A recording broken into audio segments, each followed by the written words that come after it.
There's one thing missing, guys.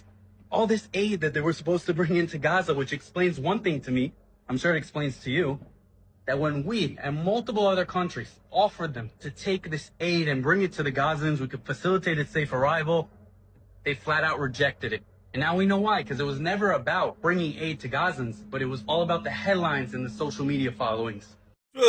How dumb can you be? Oh my god!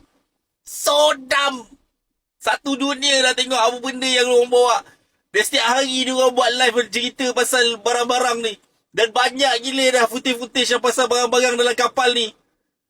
Tiba-tiba dia kata, oh tak ada, sebenarnya dia tak bawa barang. It's all about publicity. But, you right about one thing.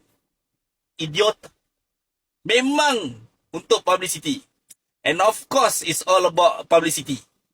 Untuk tell the world that korang ni buat genocide.